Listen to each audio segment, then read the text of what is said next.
तो दोस्तों यूपीएससी ज्ञानदायिनी के इस बेस्ट प्लेटफॉर्म पर आप सभी का स्वागत और अभिनंदन है। मैं आप सभी के बीच में नेहा। जैसे कि आप सभी लोगों को बहुत ही पसंद आया पहला क्लास जीएस बून का, तो उसी के अकॉर्डिंग और मुझे अच्छा लगा कि आप लोगों को पसंद आ रहा है, तो उसी को देखते हुए मैंने अगला पार्ट बनाया। और ये जीएस बून की आप सभी लोगों के लिए एक प्लेलिस्ट बनाई जा रही है, तो जीएस बून आप वहीं से देखेंगे। मोस्ट इम्पॉर्टेंट टॉपिक होने वाले हैं यहाँ पर, वो सारे टॉपिक कवर किए जाएंगे जो आपके यूपी पीसीएस, आरओ या आपके वनडे लेवल जैसे यूपी ट्रिपल एससी वगैरह आयोग के द्वारा पूछे गए सारे प्रश्नों को कवर किया जाएगा। आज जीएस बून में हम लेकर आए हैं आपके लिए शानदार और बेहतरीन श्रृंखला। देखते हैं क्या है ना। आइए, सबसे पहले अगर आप सभी लोगों को यहाँ पर मोस्ट इम्पॉर्टेंट टॉपिक बताए जाएंगे। अगर अभी तक आप लोगों ने यूपीएससी ज्ञानदायिनी चैनल नहीं सब्सक्राइब किया तो आप सभी लोग जाकर पहले यूपीएससी ज्ञानदायिनी चैनल को सब्सक्राइब कर लें। उसके बाद यहाँ पर यूपी पीसीएस, आरओ बीईओ से रिलेटेड सारी जानकारी दी जाती है आपको, और सारा का सारा लगभग कंप्लीट कोर्स भी कराया जाता है, यहाँ तक कि फ्री भी दिया जाता है ना। लगभग सारी चीज़ें आपकी शाम 6 बजे लाइव क्लास चलती है जो आपको एकदम फ्री रहती है, जो आपके प्रैक्टिस के लिए बहुत ही इम्पॉर्टेंट है। यहाँ पर आपको स्मार्ट शॉर्ट्स नोट्स दिए जा रहे हैं, टेस्ट सीरीज दी जा रही है आरओ के लिए। उसके लिए आप सभी लोग इस नंबर पर संपर्क कर सकते हैं। ये नंबर है आपके सामने 9889506523 पर। कोई भी जानकारी लेना है टेस्ट सीरीज से संबंधित, नोट्स से संबंधित, तो आप यहाँ पर जानकारी ले सकते हैं। आइए बढ़ते हैं आगे। आज हम आपके लिए लेकर आए हैं मरुस्थल। देखिए, विश्व के प्रमुख मरुस्थल। अभी तक एग्ज़ाम में जितने भी क्वेश्चन बने, यहाँ से बाहर एक भी क्वेश्चन नहीं गया है। ठीक है, यहाँ से बाहर एक भी क्वेश्चन नहीं गया है, तो आप सभी लोग यहाँ ज़रूर देखें।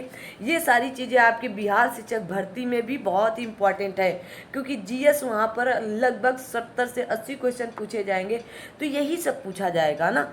बिहार में इतिहास ज़्यादा आती है, तो इतिहास के भी टॉपिक लाएंगे। कल मैंने पॉलिटी का रखा था, आज ज्योग्राफी रखी है, कल हो सकता है इतिहास लेकर आए।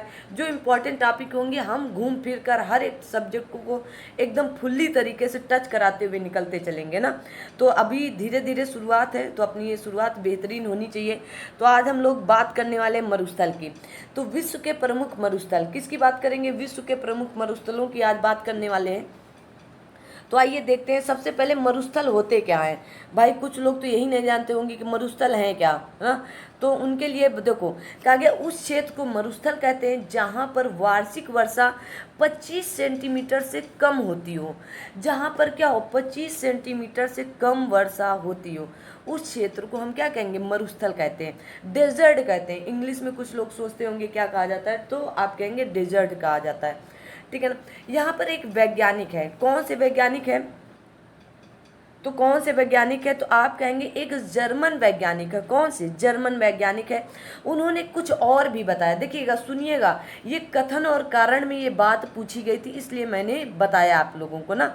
तो डॉक्टर गेहार्ड, यहाँ पर जैसे लिखा है आप ऐसे लिख लीजिएगा, गेहार्ड नाइस के अनुसार, ये आप नाइस इनको याद रखें, जर्मन के एक वैज्ञानिक है नाइस ना। तो नाइस के अनुसार इन्होंने बताया कि मानव जाति जितनी ऊर्जा एक वर्ष में उपयोग करती है, ध्यान से सुनना, ये क्वेश्चन मैंने आपको ऑलरेडी विश्व जब ज्योग्राफी के क्वेश्चन कराए थे वहाँ पर भी मैंने कराया। तो कहा गया है कि मानव जाति जितनी ऊर्जा एक वर्ष में उपयोग करती है, उससे अधिक ऊर्जा मरुस्थल 6 घंटे में सूर्य से प्राप्त कर लेते हैं। बहुत बड़ी बात है। और पूछा गया था कथन और कारण दोनों सही हैं क्या, दोनों व्याख्या कर रहे हैं? अब आप कमेंट बॉक्स में बताएंगे क्या दोनों बातें सही हैं। बिल्कुल सही है ना। आइए अब बात करते हैं आगे। पहले कुछ चीज़ें आपकी फैक्चुअल है, उनको जरूर याद रखें। कहा गया विश्व का सबसे बड़ा मरुस्थल कौन सा होगा? सहारा मरुस्थल। कहाँ पर है? अफ्रीका में। इसमें बहुत ढेर सारे देश लगे हुए हैं, ठीक है ना, बहुत ढेर सारे। उनको आप कमेंट बॉक्स में सर्च करके बताएंगे किस किस देश में ये सहारा मरुस्थल फैला हुआ है। ठीक है। कहा गया विश्व का सर्वाधिक जनसंख्या वाला मरुस्थल, तो कौन सा होगा? हमारा थार का मरुस्थल। इंडिया, मैंने इंडिया यहाँ पर लिख रखा है, ये इंडिया का है। विश्व का सर्वाधिक जनसंख्या वाला मरुस्थल कौन सा है? थार मरुस्थल। आपके राजस्थान पर पाया जाता है, जो इंडिया में है। ठीक है। आगे कहा गया संसार का सबसे शुष्क मरुस्थल आटाकामा मरुस्थल। देखिए पहले मैंने ऐसे लिखा साउथ अमेरिका, फिर मैंने सोचा कहीं ऐसा कुछ लोग ना समझ जाए कि साउथ अफ्रीका है, तो फिर मैंने हिंदी में बाद में लिख दिया कि दक्षिणी अमेरिका में है। ये कहाँ पर है? दक्षिणी अमेरिका में है। कौन सा? आटाकामा मरुस्थल आपका। ठीक है, संसार का कहें या यूं कहें कि पृथ्वी का सबसे शुष्कतम क्षेत्र है। कौन सा? आटाकामा मरुस्थल। आगे बात की गई कालाहारी मरुस्थल कहाँ पर है, तो आप कहेंगे दक्षिण अफ्रीका में है। कहाँ पर है? दक्षिण अफ्रीका, बोत्सवाना और नामीबिया की सीमा पर है। कहाँ पर? दक्षिण अफ्रीका, बोत्सवाना और नामीबिया की सीमा पर है कालाहारी मरुस्थल। आगे कहा गया आपका सोनोरन मरुस्थल। कहाँ पर है? यूएसए का, अमेरिका का है। कहाँ का है? सोनोरन मरुस्थल। बहुत से कम बच्चे जानते हैं, जो बार बार यूपीपीसीएस आरओ यारो दे रहे हैं उनको तो पता होगा, लेकिन जो नए बच्चे हैं उनके लिए अगर बहुत रेयर केस में जानते होंगे तो सोनोरन मरुस्थल कहाँ का है? यूएसए का है। अगला कहा गया तकला मकान। तकला मकान पूरी तरह से आपके चाइना या चीन का है। कहाँ का है? चाइना या चीन का है। ठीक है, तकला मकान मरुस्थल कहाँ का है? चीन का है। कहा गया कराकुम मरुस्थल। कराकुम मरुस्थल कहाँ का है? तो आप कहेंगे तुर्कमेनिस्तान का। कहाँ का है? तुर्कमेनिस्तान का। देखिएगा ऑस्ट्रेलिया तो जानी ही जाती है प्यासी भूमि के नाम से। क्यों? क्योंकि यहाँ पर बहुत ढेर सारे मरुस्थल पाए गए। तो एक एक करके बात करते हैं। आज सभी लोग प्रयास करना कि एक ही जगह लिखना। मैंने तो अलग अलग लिख रखा है, लेकिन अलग अलग से ऐसा होता है ना, आप मिक्स नहीं हो पाएंगे, तो अलग अलग अलग तरीके से याद करें। जैसे गिब्सन मरुस्थल कहाँ का है? ऑस्ट्रेलिया का है। ठीक है, गिब्सन मरुस्थल कहाँ का? ऑस्ट्रेलिया का है। आगे कहा गया दस्त ए लुट कहाँ का? ईरान का। बहुत बार मैंने पढ़ाया। दस्त ए लुट कहाँ का? ईरान का है।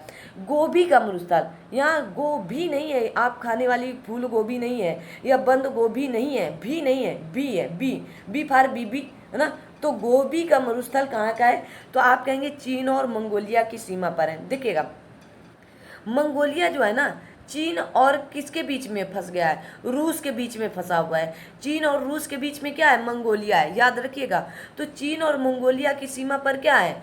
तो आप कहेंगे गोभी का मरुस्थल है। आगे कहा गया ग्रेट विक्टोरिया मरुस्थल कहाँ का है? ऑस्ट्रेलिया में पाया जाता है। ग्रेट विक्टोरिया मरुस्थल आपका ऑस्ट्रेलिया में। ग्रेट सैंडी एंड सिप्सन, देखिए मैंने ऊपर बताया आपको गिब्सन, फिर मैंने विक्टोरिया, फिर मैंने ग्रेट सैंडी और फिर मैंने सिप्सन।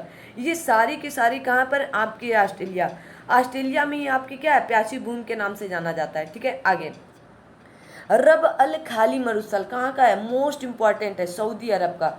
रब अल खाली मरुस्थल कहाँ का है? सऊदी अरब का।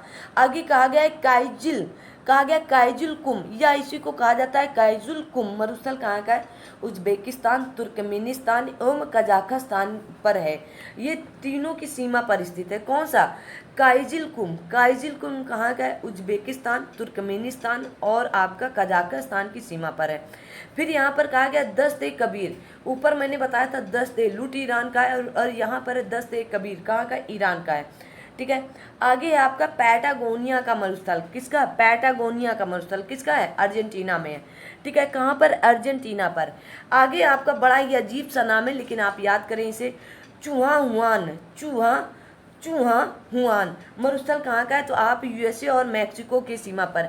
यूएसए और मैक्सिको की सीमा पर ही आपकी कौन सी नदी है? तो आप कहेंगे रियो ग्रांडे नदी है। रियो ग्रांडे नदी यूएसए और मैक्सिको को अलग करती है। ठीक है ना।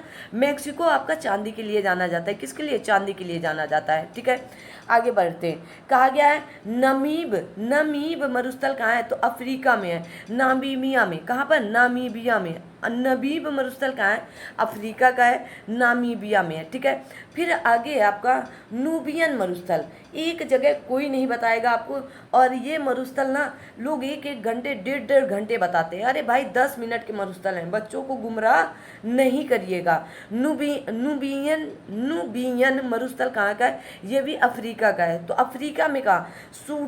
सूडान किसकी राजधानी? आप कमेंट बॉक्स में बताएंगे ये सूडान किसकी राजधानी है, सूडान की क्या राजधानी है। ठीक है, तो सूडान और उत्तरी इरिट्रिया, भैया वो इरिट्रिया है किसका? हॉर्न ऑफ अफ्रीका वाला जो है ना, वहाँ पर ये स्थित है। फिर आगे कहा गया डनकाली मरुस्थल कहाँ पर है? किसी ने नहीं बताया होगा, लिख लो, नया है। काली मरुस्थल आपका अफ्रीका में इथोपिया और सोमालिया की सीमा पर है। कहाँ पर? इथोपिया और सोमालिया पर है। कारू मरुस्थल, कारू मरुस्थल भी आपका अफ्रीका में है। कहाँ पर? अफ्रीका में। आगे आपका मोजाओ मरुस्थल, मोजावे या इसी को मोजाओ या इसी को मोजावू कहा जाता है। तो मोजावे मरुस्थल कहाँ पर? उत्तरी अमेरिका में। कहाँ पर है? उत्तरी अमेरिका में। ठीक है, याद रखना है, मोस्ट इंपॉर्टेंट है।